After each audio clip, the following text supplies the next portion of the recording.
Namaste and welcome to our continuing series, The Synthesis of Yoga with our dear Ranganath. And we are on the chapter Threefold Life. The Threefold Life. And we Page are 27. 27 and second paragraph. But if progress. So, since we are doing this only once a week, I'll tell you what he has said in the previous para so that we get the sense of continuity. So, just as in the previous para, I'm just reading out the summary of what he said in the previous para. Just as the mental life can concentrate itself only on its individual aims, with perfect indifference to the good of the collectivity, so too the spiritual life can do the same. It may use the conveniences in the universe for personal liberation only. The world of multiplicity is in a constant flux and is permanently fixed in its imperfections, and the spiritual planes above are eternally immutable.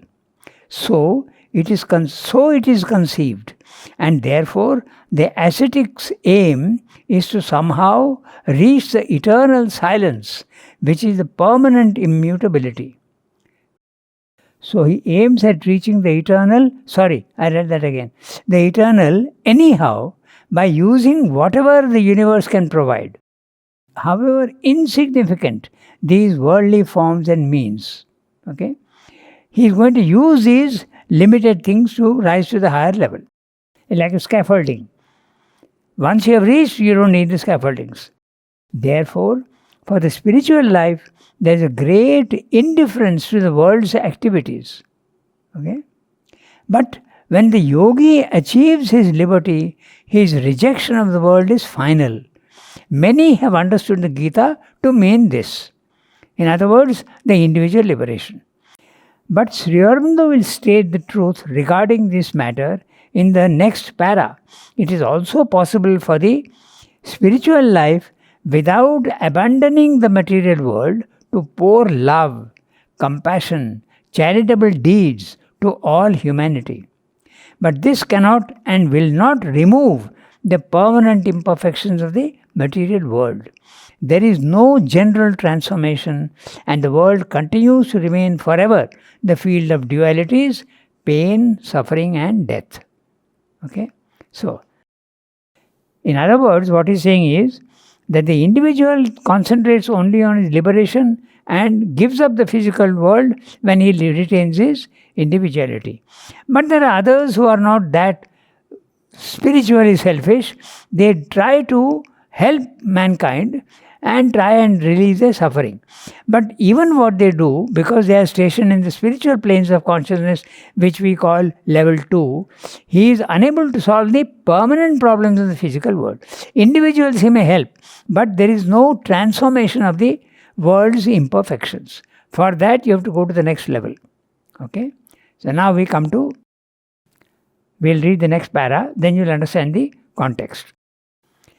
But if progress also is one of the chief terms of world existence, I'll read the para first, then we come back to it.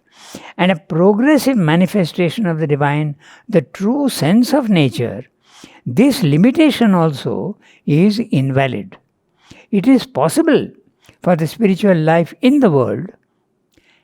It is possible for the spiritual life in the world, and it is its real mission to change the material life into its own image, the image of the divine. Therefore, besides the great solitaries who have sought and attained their self-liberation, we have the great spiritual teachers who have also liberated others, and supreme of all, the great dynamic souls who, feeling themselves stronger in the might of the spirit than all the forces of the material life banded together, have thrown themselves upon the world, grappled with it in a loving wrestle, and striven to compel its consent to its own transfiguration. Ordinarily, the effort is concentrated on a mental and moral change in humanity, but it may extend itself also to the alterations of the forms of our life and its institutions, so that they too may be a better mold for the inpourings of the Spirit. These attempts have been the supreme landmarks in the progressive development of human ideals and the divine preparation of the race. Every one of them, whatever its outward results, has left earth more capable of heaven and quickened in its tardy movements the evolutionary yoga of nature. So, this is what he's saying. We'll go back to the beginning of the para. Essentially, he is giving you all the various stages of development. The individual concentrates only on his liberation using the imperfect instruments of the physical world, his body, his vital and his mind. And once he has managed to get the liberation in the spiritual planes of consciousness, which is the second level. Okay, the first level is the plane of multiplicity, body, mind, life. Matter, life and mind universally, individually, body, vital and mind. And once he escapes, he is no more interested in the physical world, gives it up. Fine. So, Sri Aurobindo says that this is slightly spiritually you can consider it's a very great achievement, but it is spiritually, if you see from another angle, a little selfish. You are interested only in yourself and you are trying to help the others. So there are others also who try to help, but from the spiritual level, you can help to a certain extent, certainly. You can even liberate others. In fact, this is what happens. In the previous one, if you remember in the spiritual life, he has said that a spiritual man liberates others as the animal reproduces itself. Life divine, he says. In Life Divine, he has said that. Okay, so here also the same idea is there. A spiritual man gets his disciples, and this always happens. And an interesting fact is that these disciples who gather round a spiritual giant, they have a tendency to appear together in the next life also. They come together. Ramakrishna could recognize many of his disciples in his previous life. Okay, and Sri Aurobindo also. He has not gone into very specific, but they have. Dilip. Dilip Raj. Dilip Raj is one. Nolinida. Nolinida also maybe. But he has also spoken about Dorasamy Iyengar. In his previous life, he was a king in France. Okay, so they do. So those people who help from the spiritual level, they help individuals, but they can't change the world conditions which the ascetic considers to be permanently imperfect. Sri Aurobindo is saying, he is starting the para with, but if progress also is one of the chief terms of world existence, that means it is not necessarily permanently imperfect. He brings in the idea of evolution, and before life came there was only matter, then life came up, then mind came up. So where is it permanently imperfect? It is not. So you can go to the next level, and that's what he proposes to do with the third level.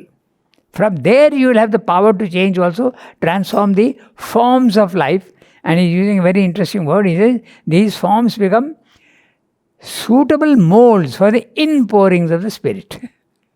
He has used very interesting word. We'll have a look at that. So, but if he's beginning the sentence with but, okay. Teachers of English will tell you never begin a sentence with and with but. But Sri Aurobindo is all the time breaking his grammatical rules. Sometimes he uses a sentence without a verb. And he has done it like in the last 3 paragraphs, it is starting with but. Yes. The meaning becomes obvious. So for instance, he's talking of imprisonment of the life of the soul in the body. Then he'll begin the next one, and then liberation. Very clear what he means. Yeah. So we go by each sentence. So he's beginning here with, but if progress is one of the chief terms of world existence, the physical world, He's not talking of the other worlds. He's talking of physical life. He says there also there is progress. He has used the word progress, but he also means evolution. In other words, the impermanence, the defects of the physical world, there are plenty of defects, we know that. But they are not permanent. They can be changed. And this being slowly changed over millions of years, it is slowly changing. But if progress also is one of the chief terms of world existence, and a progressive manifestation of the divine, the true sense of nature, the limitation is also invalid. The limitation in the physical world is not valid. It can change. Okay? Why is progress with capital P? I think he's meaning evolution. That's why. Progress is something very fundamental. Yes, yeah. If he uses progress with a lowercase key, it will be your progress, my progress, okay? Even the progress of an athlete. But here he's meaning something much more fundamental. He's talking of spiritual progress. That's why P cap. Okay? And the progressive manifest. Look at the next one. The word progressive with a lowercase p. Okay? Manifestation of the divine, the true sense of nature, the limitation is also invalid. It is possible for the spiritual life in the world, and it is its real mission to change the material life into its own image. So he says the mental man must become the spiritual man, and even the divine man.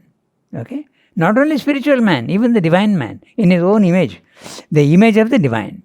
Therefore, besides the great solitaries who have sought and attained their self-liberation, we have the great spiritual teachers who have also liberated others, and supreme of all, the great dynamic souls who, feeling themselves stronger in the might of the spirit than all the forces of the material world, banded together, have thrown themselves upon the world, grappled with it in a loving wrestle, and striven to compel its consent to its own transfiguration. It's a very big sentence, and we'll look. He is talking of 3 levels. Okay? The great solitaries. Note, the solitary implication is that they are interested only in the individual liberation. The great solitaries. So, and he is calling them great. So, he is not deriding, or he is not belittling the spiritual impulse of only liberation. He is not saying that. It's fine, but there is something more also that can be done. Okay? In one of his aphorisms regarding the solitaries, he says that a meditating ascetic in the Himalayas dreamed, and that is why the French Revolution came. Yes, exactly. That's right. Somebody sitting out his consciousness is spreading these ideas and these influences all over, and those who can catch it, they execute it in the world. Exactly. Okay? Therefore, besides the great solitaries who have sought and attained their self-liberation, so that's in level 1, we have the great spiritual teachers. Okay? Ramakrishna, Sri Aurobindo, Raman Maharshi, okay? Not to mention others. These are the most prominent in this century, not last century. Okay?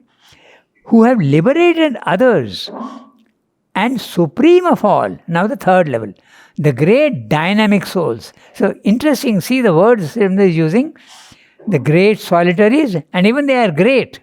Then they are the great spiritual teachers, okay, who have done that. Then there are the great dynamic souls who, feeling themselves stronger in the might of the spirit than all the forces of the material world, banded together, okay, have thrown themselves upon the world, grappled with it in a loving wrestle. The wrestle is not unwilling, it is a loving. You love mankind and you want to help them. So loving wrestle.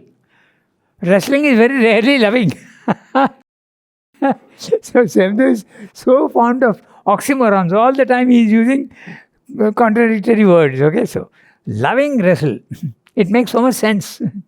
So, in a loving wrestle, and striven to compel its consent to its own transfiguration. The world doesn't want to change. Okay?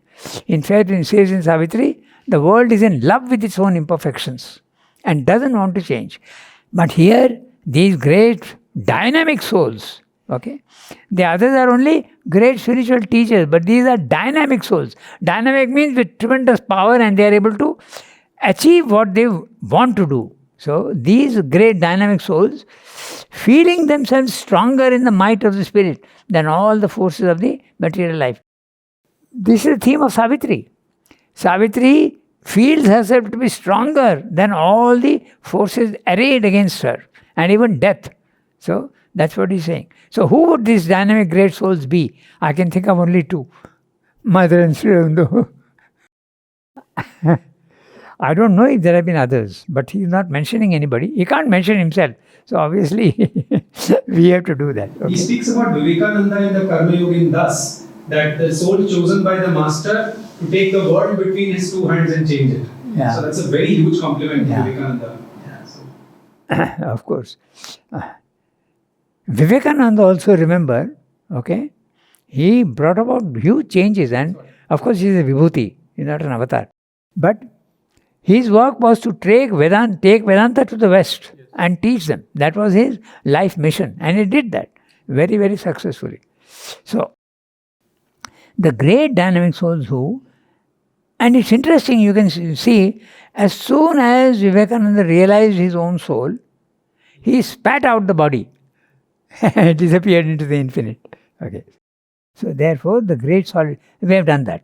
Okay. In a loving vessel and striven to compel its consent to its own transfiguration. Ordinarily, the effort is concentrated on a mental and moral change in humanity. Yes, there are many people who try to bring in improvements, very small improvements in many, many ways, okay? Morally, mentally, okay?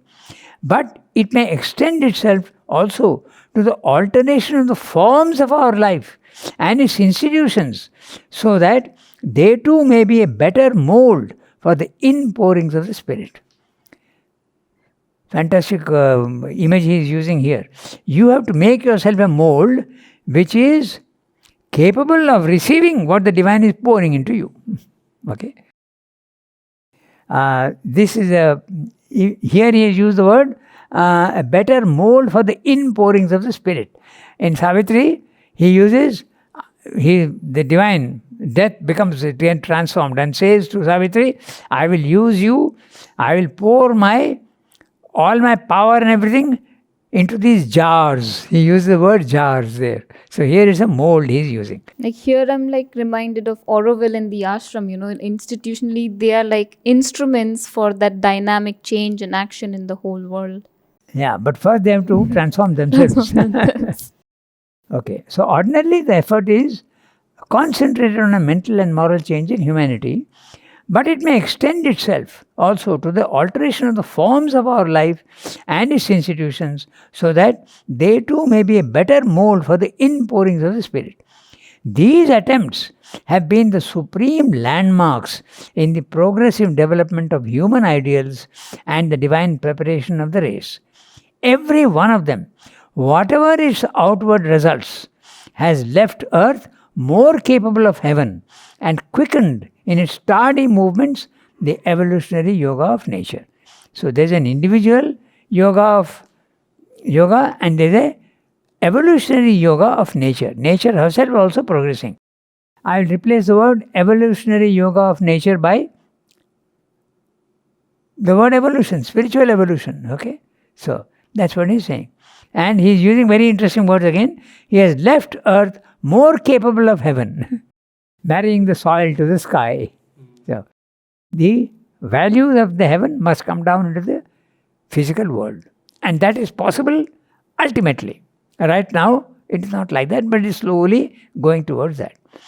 So, clear? We go to the next para. In India, for the last 1,000 years or more, the spiritual life and the material, he has eliminated life, okay? You have to Understand that. In India, for the last 1,000 years or more, the spiritual life and the material life have existed side by side to the exclusion of the progressive mind. Okay, now we have to understand what he means by the progressive mind. The mind that is trying to bring progress. He has told you the three characteristics. The characteristics of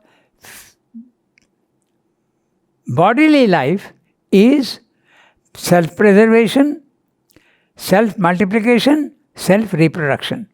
Then he has told you that the basic characteristics of mental life is progress, change, and improvement.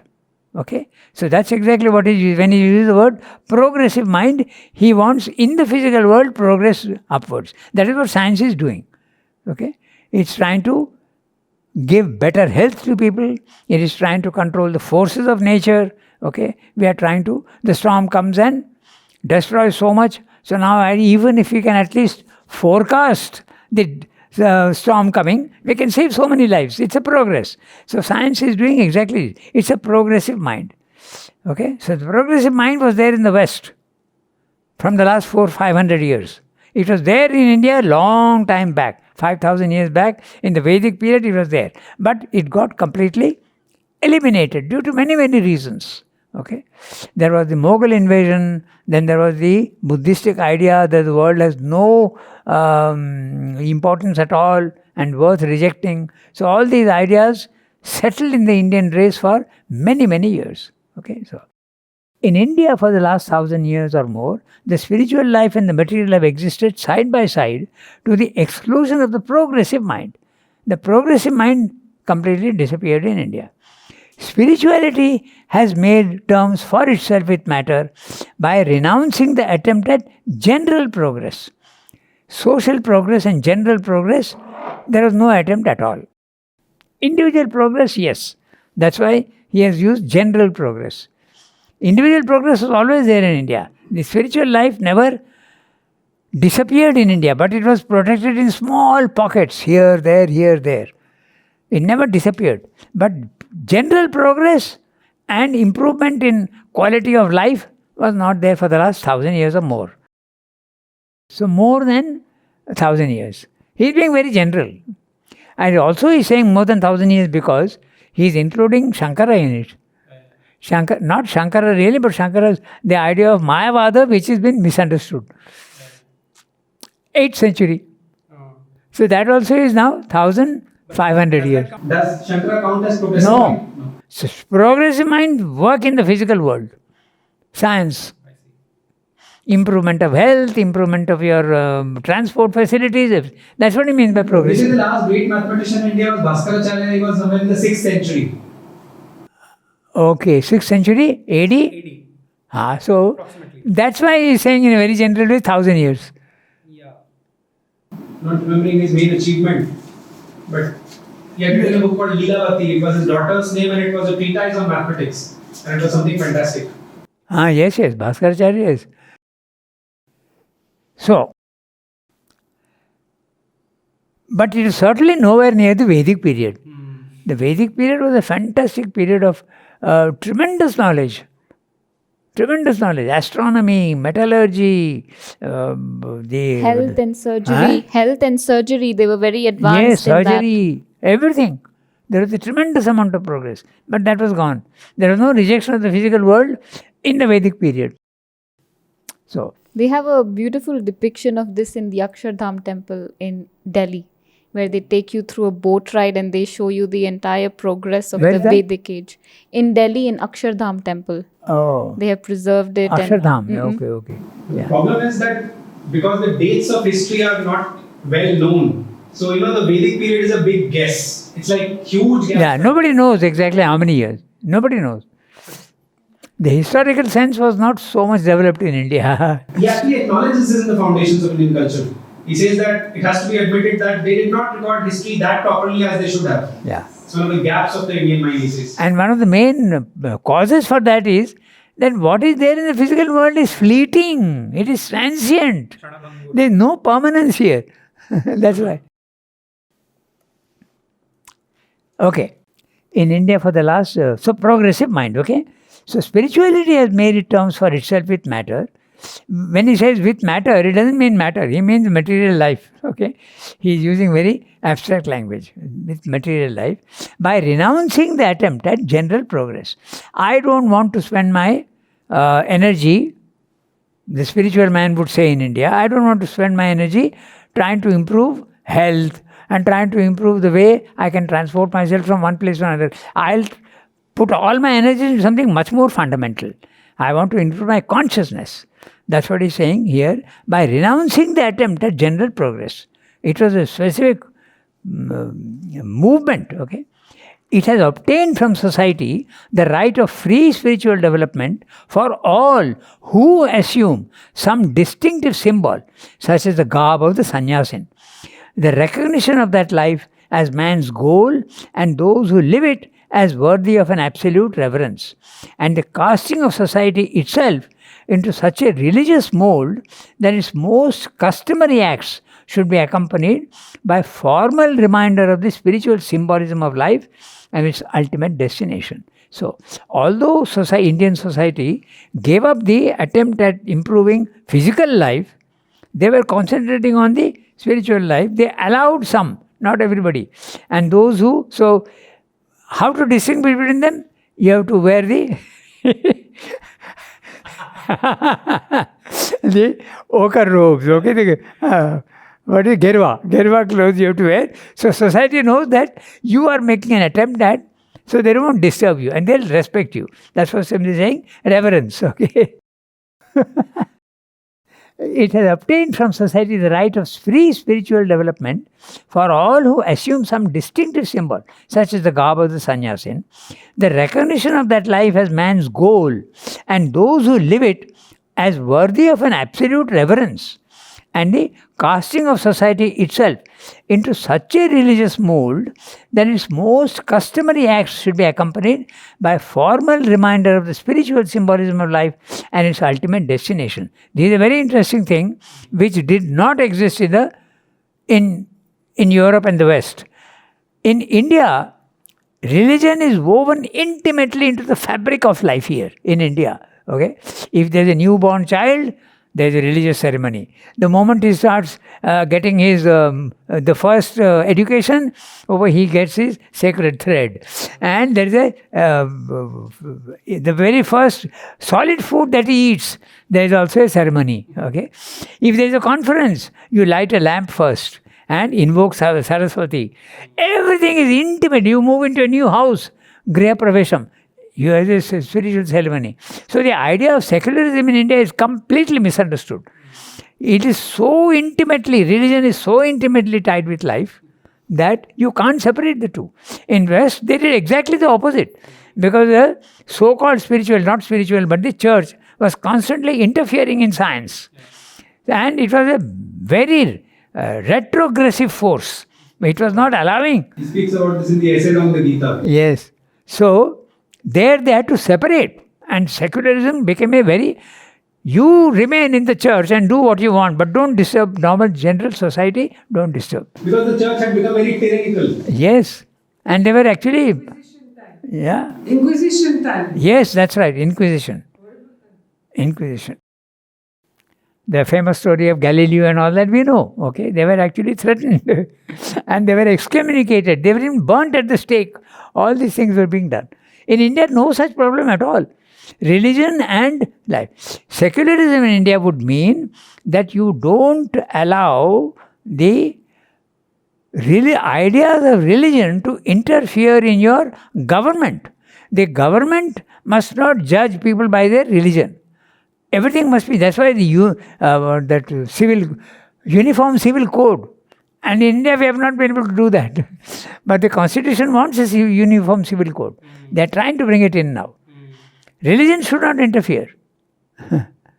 Okay? So this is what I am saying here. Worthy of a absolute reverence and the casting of society itself into a religious mold that is most customary acts. Everything that you do. Okay? Even before eating, you dedicate your food to the Lord. Okay? So everything is oriented towards the divine. And the aim of life is not forgotten.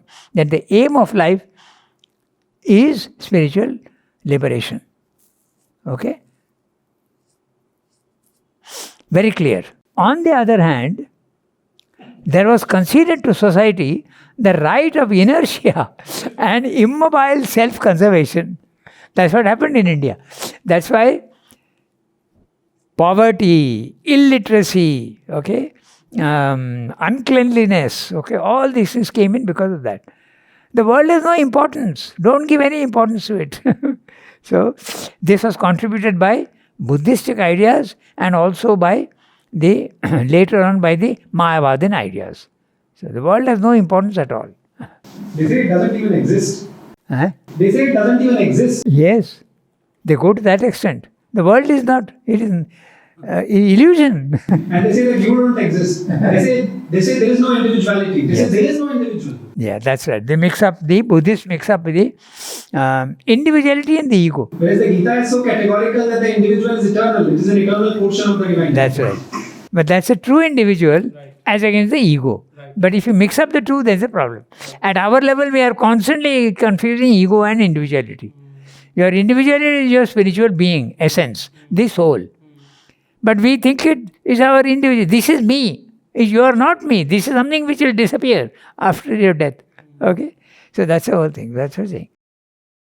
So, on the other hand, there was conceded to society the right of inertia and immobile self-conservation.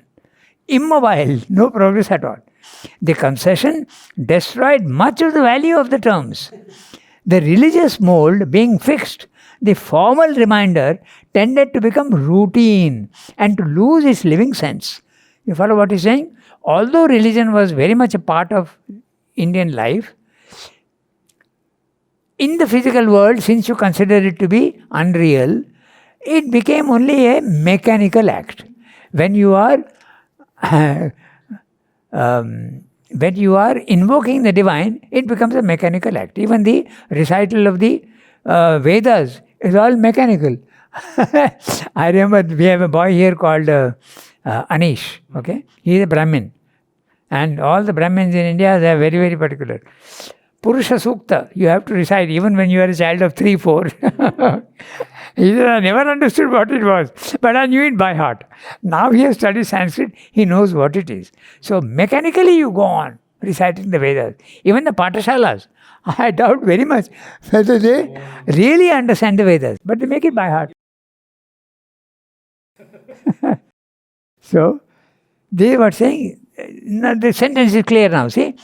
The concession destroyed much of the value of the terms. The religious mold being fixed, the formal reminder, invoking the divine for everything in life, okay? Whether it be a conference or whether it be a new stage in your life, everything, okay? The moving into a new house, everything. The formal reminder tended to become routine and to lose its living sense. It can happen even now when we go to the Samadhi, okay? I'm giving a very interesting example, but I'm not, don't take it in a critical spirit. But when you go to the Samadhi and you are bowing down, you may be thinking of your dinner. So, it becomes a mechanical routine without a living sense. But it can be brought back, so you have to do that. So, that is very, very common. Or you would see also in the people who take the dhoop, okay, and do that, but they look around, who is coming, who is going. So, the living sense is gone. Only the outer mechanical action is there.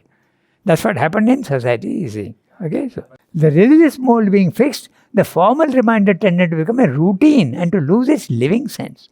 The constant attempts to change the mold by new sects and religions ended only in a new routine or a modification of the old.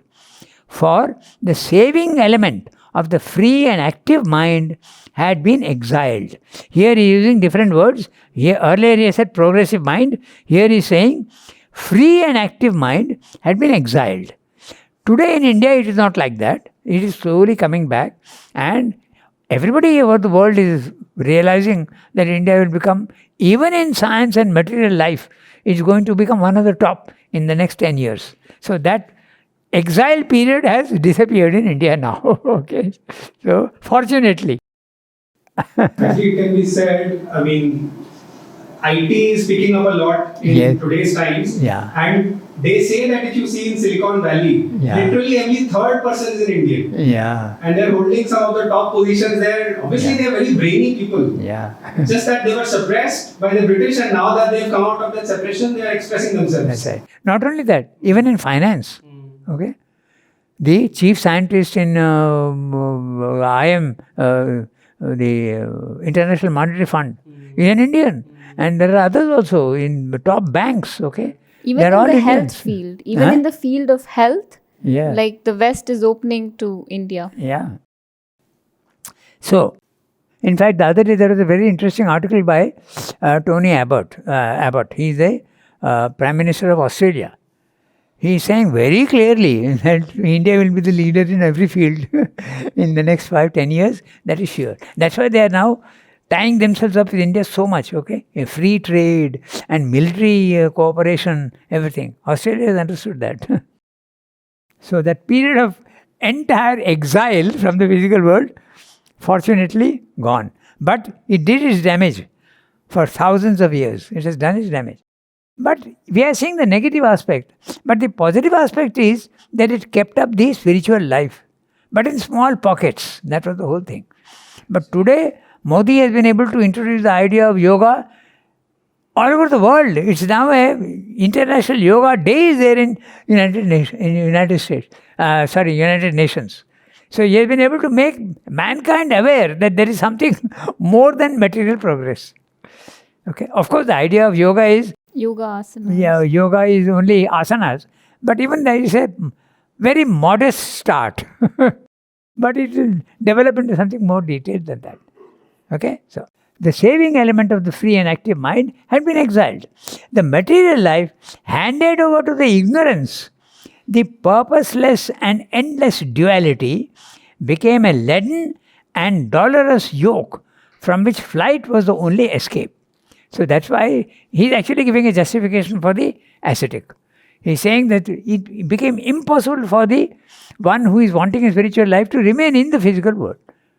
Okay, it became too much. So there are no progressive ideas, no amount of improvement, nothing at all. So he had to run away from the physical life, physical world. Okay, so the material life handed over to the ignorance. Look at that, handed over to the ignorance. Surrendered completely. Okay, handed over to the ignorance, the purposeless and endless duality. This word duality is very important. You have to understand duality, and we shall have occasion to dwell on that, but I will repeat, okay? In the physical world, even science is admitting that to every action there is an equal and opposite reaction. So if there is good, there is bad. If there is gentleness, there is also force and violence. There is everything in the physical world. If there is generosity, there is miserliness. So if there is compassion, there is also cruelty. This is the physical world. This is how it is. And that is because when the divine creates, he does not create only a certain section. He creates the whole gamut, the whole range he creates. So you get this side infinity and that side infinity. Plus infinity and negative infinity. So for any principle you take, the two sides are there, and we see them as opposites in the physical world, but they are not opposites. They are the same in different quantum. Okay, they are the same, which you see when you go to the next level of consciousness. So that brings us to the end of the para. The material life handed over to the ignorance, the purposeless and endless duality became a leaden and dolorous yoke from which flight was the only escape. Note the word endless duality. Endless. Endless means permanently imperfect here in the physical world. Okay? So that was what was considered. That was what, because of that they left. Okay? But it is not endless. That's what Srinivas will tell you in the next paras. Okay? So, the schools of Indian yoga lend themselves to the compromise. Individual perfection or liberation was made the aim. seclusion of some kind from the ordinary activities, the condition, renunciation of life, the culmination. The teacher gave his knowledge only to a small circle of disciples, or if a wider movement was attempted, it was still the release of the individual soul that remained the aim. The pact with an immobile society was, for the most part, observed. There was no attempt at conquest of the imperfections in the physical world. There was no attempt at all. Individual, yes, escape. Escape is the only meaning of life. That's what happened. Now, the schools of Indian yoga. Basically, the schools of Indian yoga are, actually there are any number, but basically you understand only 3 or 4. Huh? Jnana yoga, bhakti yoga, karma yoga. But there are many others also. There is hatha yoga, there is tantra. Okay. Now, huh? Raja Yoga. Raj Yoga is actually Jnana Yoga in a certain form, but with very specific things. Then there is Kriya Yoga, okay, made by Lahiri Mosai. Lahiri Mosai has done Kriya Yoga. And now Sri Aurobindo has introduced Integral Yoga, which includes all the essence of all these things he has included. So many yogas are there. He's not talking of his own yoga. He's talking of the schools of Indian yoga lend themselves to the compromise. Okay, our aim is only individual liberation, not collective liberation. So, lend themselves to the compromise. Individual perfection or liberation was made the aim. Seclusion of some kind from the ordinary activities, the condition. You can't lead a spiritual life if you are in the physical world. Your family will constantly pull you into their activities, and the dirt of the physical world will color you and make you dirty. So go away and remain there. It's an escape. It's an escape. But still it's a solution, temporary solution. Okay. So the individual perfection and liberation was made the aim. Seclusion of some kind from the ordinary activities, the condition. He's saying of some kind, because you could run away to the Himalayas, you could run away to the forest, but you could also be stationed in your own attic and not be disturbed by the others. Okay. So of some kind. Okay. So there are so many kinds of seclusion. From the ordinary activities, the condition, the renunciation of life, the culmination. Ultimately, the aim is liberation, get away from society and try to get your liberation. Okay? The teacher gave his knowledge only to a small circle of disciples, or not like today on the internet. You have a vast audience and everybody who is ready can benefit. In the past, even if they were ready, there is no one to teach you. That's what he's saying. Okay, so the teacher gave his knowledge only to a small circle of disciples, or if a wider movement was attempted, it was still the release of the individual soul that remained the aim. The pact with an immobile society was, for the most part, observed. Let society do what it wants. We won't try to improve that. Individually, we'll try to escape.